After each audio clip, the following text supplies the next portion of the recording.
Olá pessoal, tudo bem com vocês? Estou aqui novamente para a gente gravar, uma correção comentada dos exercícios sobre répteis, tá? Então, na página 26, eu pedi os exercícios 17, 19 e 20. Então, vamos lá. Exercício 17. Observe as imagens que representam um réptil terrestre, o TIU, e um réptil aquático, a tartaruga marinha. Explique como ocorre a respiração desses animais. Então vamos lá. Lembrando, todos os répteis, independentes do ambiente onde vivem, apresentam respiração pulmonar. Tá? Então, dependendo do ar atmosférico para sobreviver, a tartaruga, apesar de aquática, também apresenta respiração pulmonar e sobe periodicamente à superfície para realizar as trocas gasosas, tá? Então, lembrando que todos os répteis apresentam respiração pulmonar. Ainda nessa página, eu pedi o exercício 19.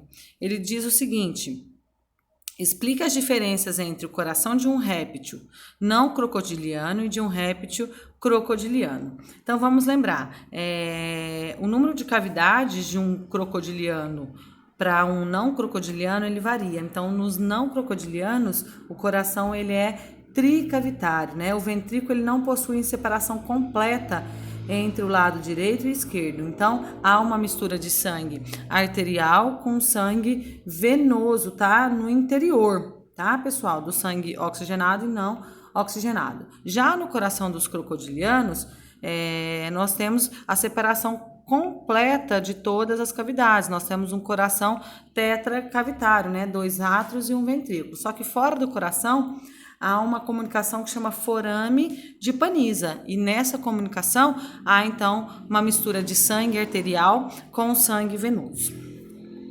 Ainda nessa página eu pedi o exercício 20. Ele diz o seguinte: é comum que os répteis terrestres fiquem por muito tempo expostos ao sol, imóveis nas horas mais fracas do dia. Nas horas mais quentes, é comum que esses mesmos répteis fiquem na água. Explique esse comportamento. Lembrando que os répteis ainda são animais de sangue frio, eles são pecilotérmicos ou heterotérmicos, Eles não conseguem ter o controle interno da temperatura corporal. Então, eles precisam do calor do ambiente, Então, eles são ectotérmicos. Então, em dias mais frescos, eles ficam no sol para se aquecer, em dias mais quentes, eles ficam na água para se refrescar, ok? Depois, na página 32, eu pedi o exercício 22. Vamos lá.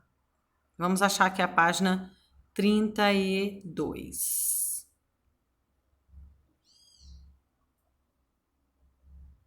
Olha lá.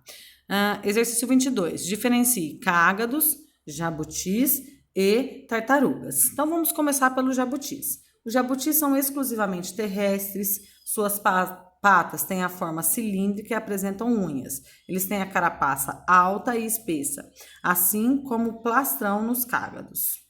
Assim como o plastrão. Nos cágados, os quelônios de água doce, mas que também passam parte do tempo na terra, existem membranas entre os dedos. Eles possuem um pescoço longo, carapaça mais fina e achatada. As tartarugas são marinhas ou de água doce, vindo à terra para a postura dos ovos. Suas patas são modificadas em forma de remos. Lembrando que a carapaça ela também tem um formato hidrodinâmico, ok? Depois, na página 33, eu pedi os exercícios 23 e 24. Então, o exercício 23, ele fala o seguinte: organize os répteis seguintes em 3 grupos. Então, ele deu os grupos escamados, crocodilianos e os rincocéfalos, tá? Então, vamos lá. Para os escamados, a gente tem lagartixa, dragão de Komodo, sucuri, teiu, anfisbena, iguana e o calango. No 2, crocodilianos, nós temos crocodilo e o gavial. Nos rincocéfalos, a gente tem as tatuaras, tá, pessoal? As tuataras, ok? Exercício 24. Cobras podem possuir duas formas de obtenção de alimento e defesa contra predadores: a constrição e a injeção de venenos. Descreva cada uma dessas estratégias e cite um exemplo de animal da fauna brasileira constritor e um peçonhento. Então, vamos lá. Na constrição, a cobra, com seus músculos muito potentes, enrola-se à presa, imobilizando-a e aperta, asfixiando-a e levando à morte. Então, a presa é lentamente engolida, o que é favorecido pela capacidade dessas cobras de desarticular a mandíbula. Sucuris e jiboias são cobras constritoras da fauna brasileira. As cobras peçonhentas produzem veneno e são capazes de inoculá-las em sua presa. Lembrando da diferença, né, de peçonhenta para venenoso, nós já falamos disso várias vezes. As toxinas, mesmo agindo de forma diferentes no organismo, se não neutralizadas, podem levar o indivíduo à morte. Jararacas, cascavéis, urutus, coral verdadeira e surucucu são exemplos de cobras peçonhentas da fauna brasileira, né? Da nossa fauna. Depois eu pedi na página 55 os exercícios 4 e 5. Então vamos lá, página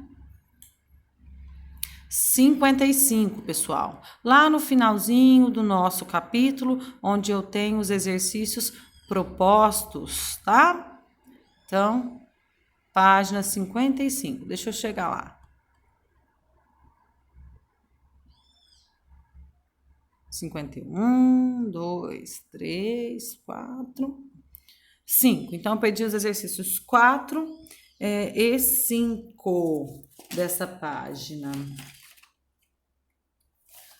Exercício 4. Identifica as características dos répteis, né? Nós já fizemos um exercício bem parecido com este. Então, os répteis, eles possuem a pele seca, respiração pulmonar, fecundação interna, coração tetracavitário ou tricavitário, ausência do controle interno da temperatura, né? Que é a pecilotermia ou a heterotermia.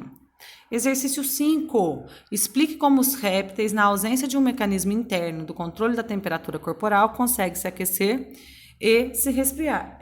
Acabamos de responder um exercício deste tipo, né? Há mecanismos de comportamentais que permitem que o réptil se aqueça ou se resfrie, por exemplo, expondo-se ao sol ou mergulhando-se na água fria, né? A maneira dele conseguir controlar essa temperatura.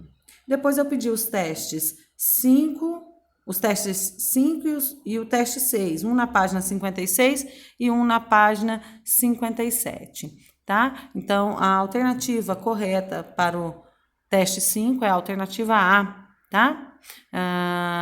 Ele fala assim, ó, professor flagra a morte de 439 quelônios no açude Cedro, em Quixadá. Pesquisa será feita para revelar causas. O professor comenta que a mortalidade dos animais pode causar um panorama ainda mais grave. Ele prevê que, com as primeiras chuvas, a água que possa se acumular pode representar riscos à saúde pública, já que não haverá espécies vivas no açude para cumprir o papel do ecossistema.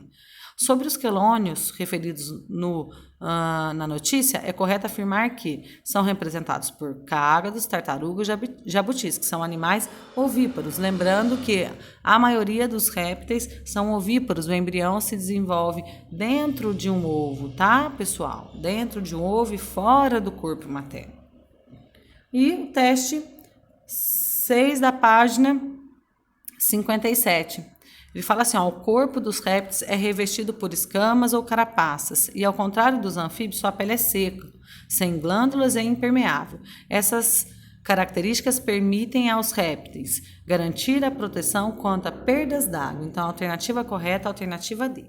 E assim a gente finaliza, então, a nossa correção comentada sobre répteis. Um grande abraço, até a próxima!